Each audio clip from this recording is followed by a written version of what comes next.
Le message est arrivé pendant que je classais des dossiers dans mon minuscule studio. Simple. Froid. Brutal. Ne viens pas au mariage de ta sœur. Les invités appartiennent à la haute société. Maman n'avait même pas pris la peine d'appeler.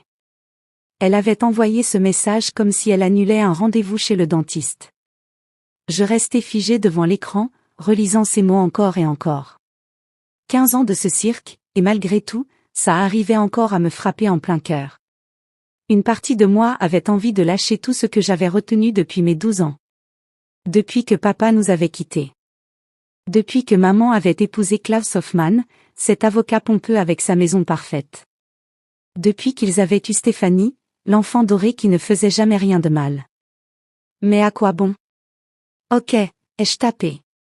Un mot. 2 lettres. Terminé. J'ai jeté mon téléphone sur le canapé et j'ai ri. Pas un rire joyeux. Un rire qui sort quand tu as dépassé depuis longtemps le stade des larmes et que ton corps ne sait plus comment réagir. Voilà où j'en étais. Anna Weber, la honte de la famille, se faisant désinviter du mariage de sa propre demi-sœur. Pas parce que j'avais fait quelque chose. Juste parce que j'existais d'une manière qui ne collait pas à l'image soigneusement polie qu'il voulait montrer. Pendant que Stéphanie grandissait dans une grande maison de banlieue, avec école privée et cours de maintien, moi j'avais été élevée par ma grand-mère, dans son petit appartement de l'autre côté de la ville. Maman envoyait de l'argent chaque mois. De l'argent culpabilité. On pense que c'est mieux ainsi, Anna. Klaus doit préserver sa réputation. Traduction, j'étais le rappel vivant de son premier mariage, de son erreur. Stéphanie avait la mère que j'avais connue autrefois. Moi, j'avais des virements mensuels et des cartes d'anniversaire écrites d'une main qui n'était même pas la sienne. J'avais appris tôt à ne rien attendre. Mais se faire exclure du mariage de sa sœur? Ça, c'était un nouveau record. L'invitation pour le gala de charité était arrivée 3 semaines plus tôt. Le gala annuel de la Fondation pour l'enfance du gouverneur Friedrich Bergmann. Je faisais du bénévolat pour la fondation depuis 2 ans, depuis la fin de mon diplôme en travail social.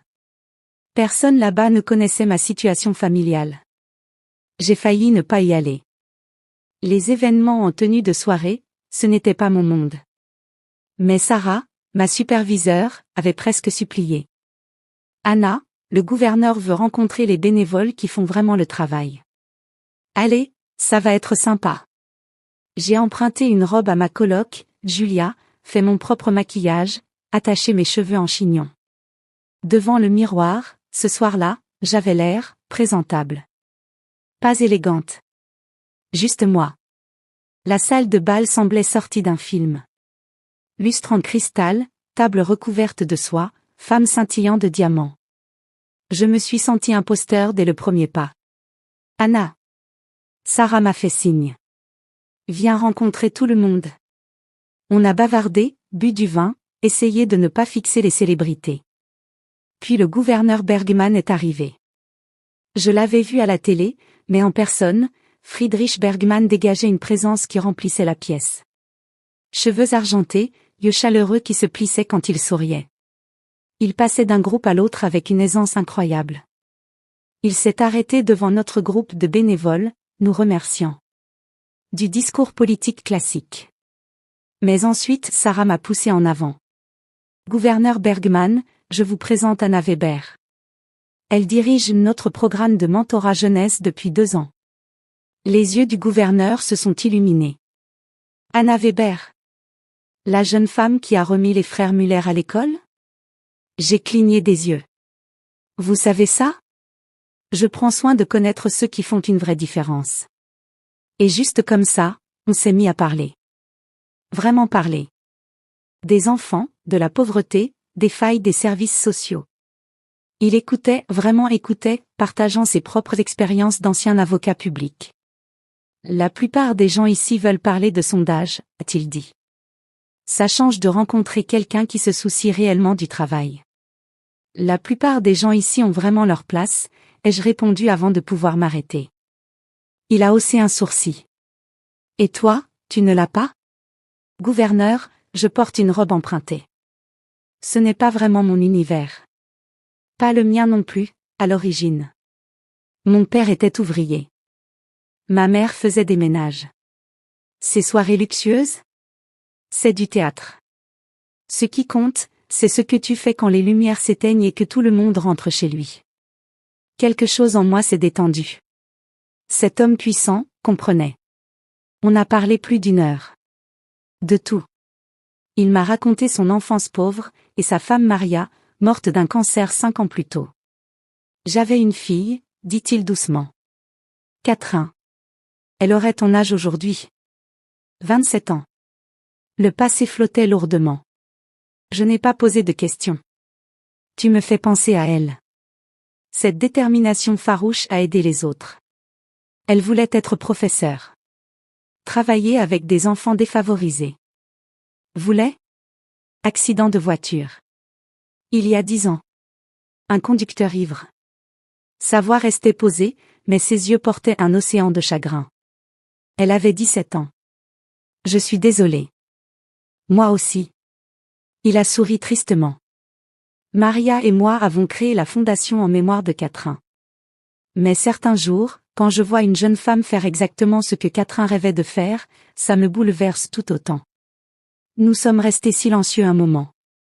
Anna, dit-il enfin, m'accorderas-tu cette danse? Gouverneur, je ne sais pas vraiment danser. Moi non plus, pas vraiment. On s'en sortira ensemble. Alors, on a dansé. Mal. Je lui ai marché sur les pieds 2 fois. Et quelque part au milieu de cette valse maladroite, j'ai cessé de me sentir imposteur. Je me suis senti, vu. Après la danse, le gouverneur a prononcé un discours. Classique, pour l'essentiel. Mais à la fin, il a improvisé. Avant de conclure, je voudrais reconnaître quelqu'un de spécial. Anna Weber est bénévole à la Fondation pour l'enfance depuis 2 ans. Elle a transformé notre programme jeunesse, autrefois en difficulté, en quelque chose de remarquable. Elle fait ce travail parce qu'elle s'en soucie réellement. Mon visage s'est enflammé lorsque des centaines de regards se sont tournés vers moi. Anna me rappelle tellement ma fille Catherine, disparue trop tôt, poursuivit-il, la voix chargée d'émotion. La compassion, le dévouement, l'incapacité à abandonner les gens. À bien des égards, Anna incarne exactement ce que j'espérais que Catherine deviendrait. Elle est comme la fille que je n'ai jamais pu voir grandir. Les applaudissements furent assourdissants. Les flashs des photographes éclataient de partout. Sarah m'a serré si fort que j'ai cru que mes côtes allaient se fissurer. J'ai croisé le regard du gouverneur de l'autre côté de la salle. Il m'a fait un clin d'œil.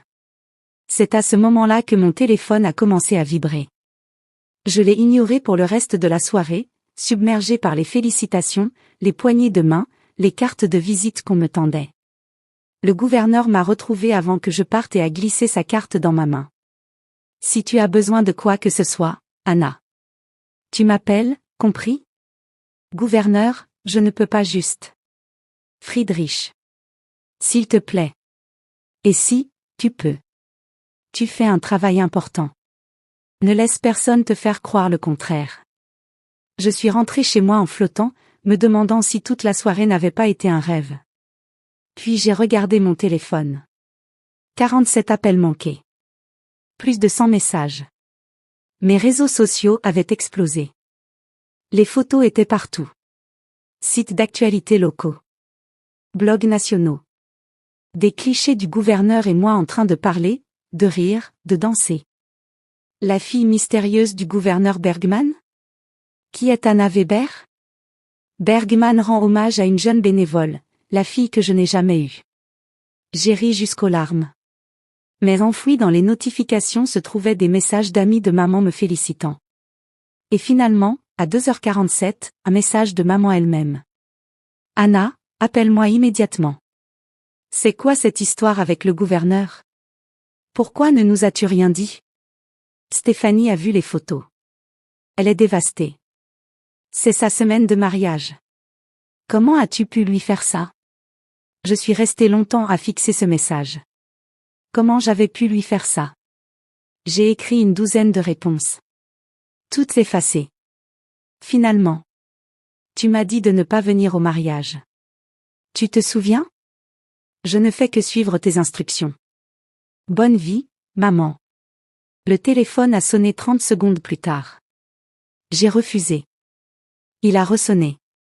Refusé. Message de Klaus. Anna, ta mère est très contrariée. Ce comportement est inacceptable. Appelle-la immédiatement. De Stéphanie. Te es sérieuse là? Tu essaies de voler mon mariage? Maman avait raison sur toi. Tu es égoïste, jalouse et pathétique. J'ai éteint mon téléphone. Le lendemain matin, j'ai retrouvé Sarah pour un café. Elle avait tout vu. Ma fille, dit-elle, ton téléphone doit être littéralement en feu. Réduit en cendres. J'ai pris une longue gorgée. Mais qu'est-ce qui s'est passé, sérieux? Tu t'es fait reconnaître pour être génial. Elle sourit. Et aussi, ta mère a appelé la fondation. 3 fois. Je lui ai dit que tu étais en réunion. Tu es un ange. Je suis hyper curieuse, surtout. Raconte. C'est quoi le délire avec ta famille? Alors j'ai tout raconté. L'histoire de la fille non désirée, envoyée chez sa grand-mère, tenue à distance pendant 15 ans. La désinvitation au mariage. La sœur parfaite, l'enfant doré. Les yeux de Sarah se sont agrandis. Et maintenant que des photos de toi avec le gouverneur tournent partout, elle panique parce que c'est la semaine du mariage de Stéphanie. Et tout doit tourner autour de Stéphanie. Eh bien, tu n'as clairement pas disparu. Sarah a sorti son téléphone. Tu as vu les articles? Article après article. Les photos faisaient écho. Des histoires sur le service public authentique. Une journaliste avait même interrogé des familles avec qui j'avais travaillé, qui avaient donné des témoignages incroyablement positifs. Tu es un peu célèbre maintenant, dit Sarah. Génial.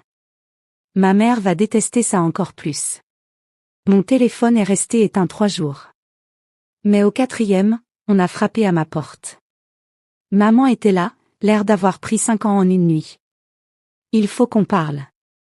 Je l'ai laissée entrer. Elle s'est installée sur mon canapé, a regardé mon petit appartement, puis a enfin croisé mon regard. Pourquoi ne nous as-tu rien dit?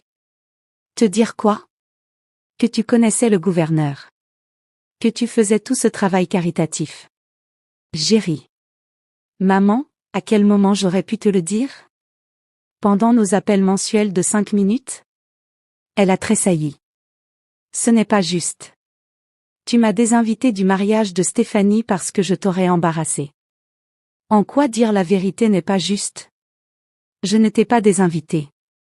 Je pensais juste que ce serait plus simple si tu ne venais pas. Plus simple pour toi.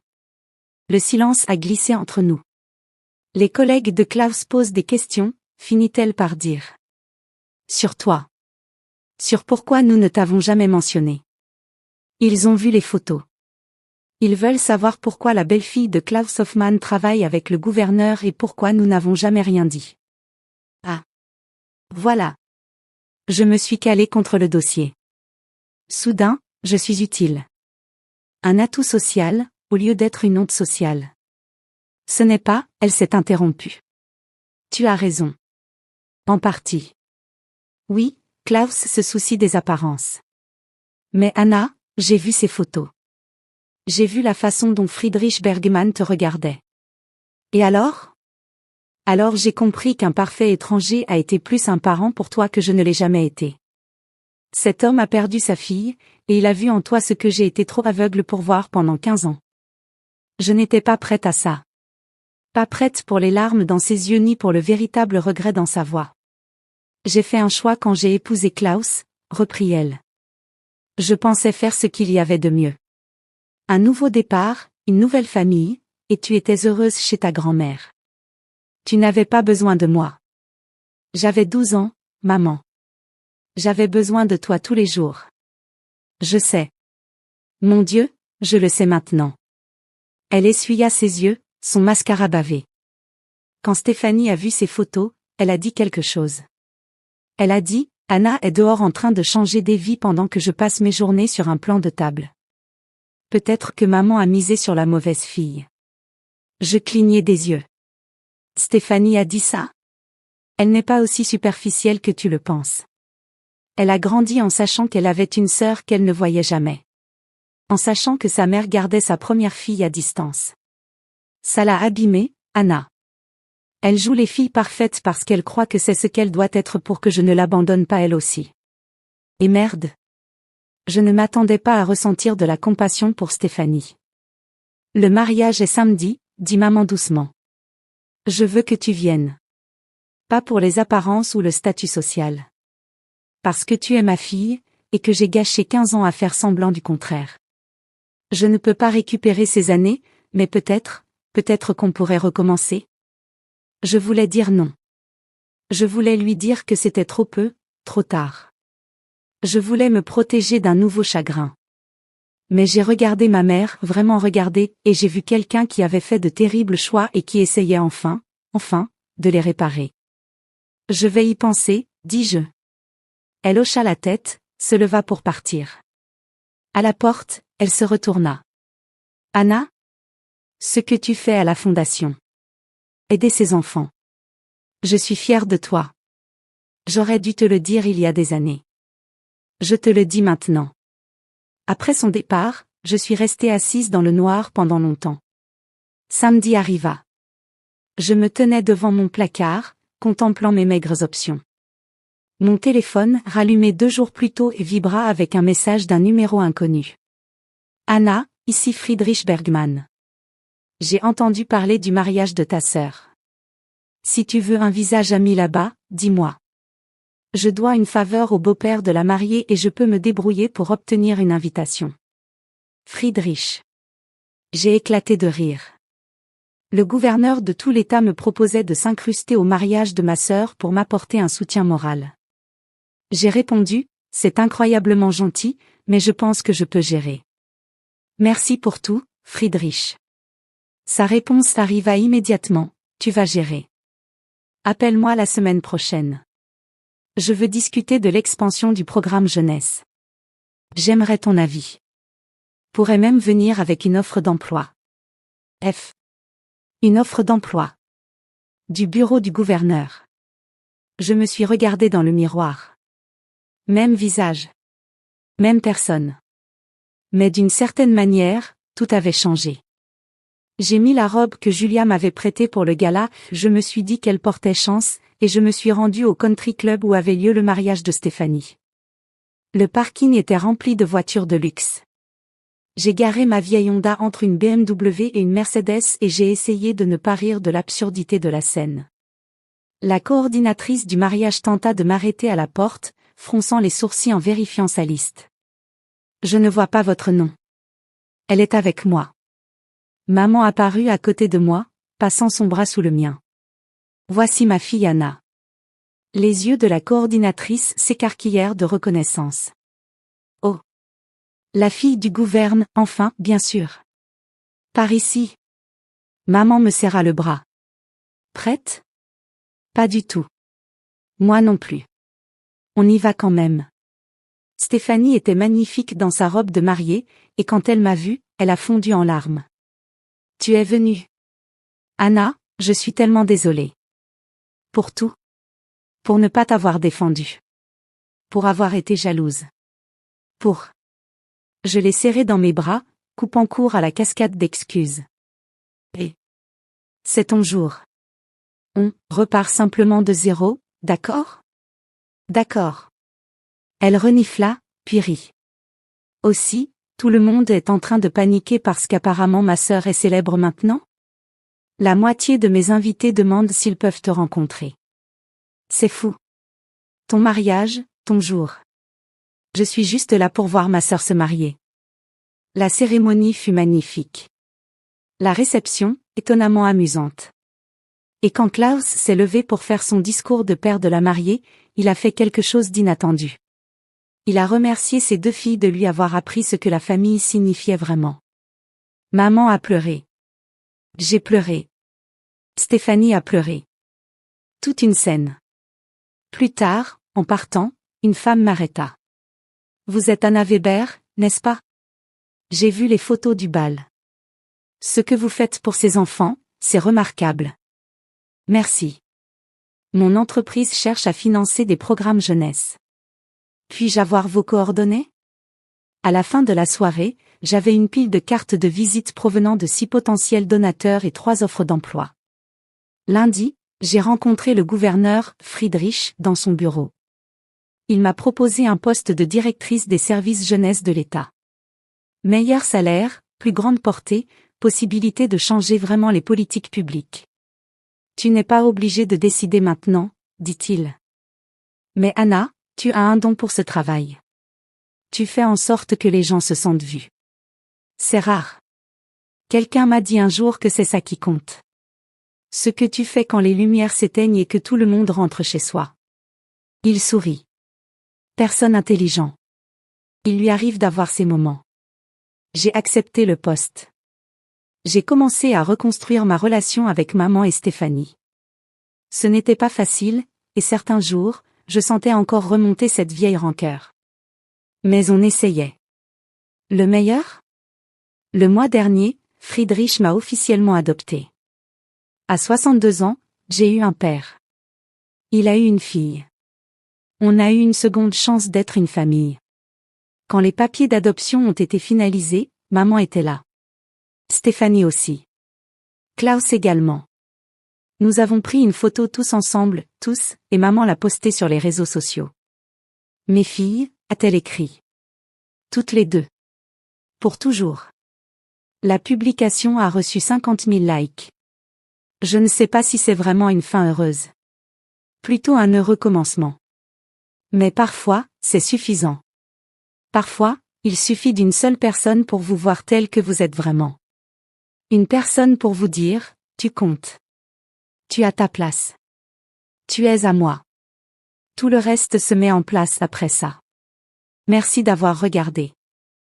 Mettez un like si vous avez aimé cette histoire, n'oubliez pas de vous abonner si ce n'est pas encore fait, et cliquez sur la carte ci-dessus pour voir d'autres histoires comme celle-ci. À la prochaine.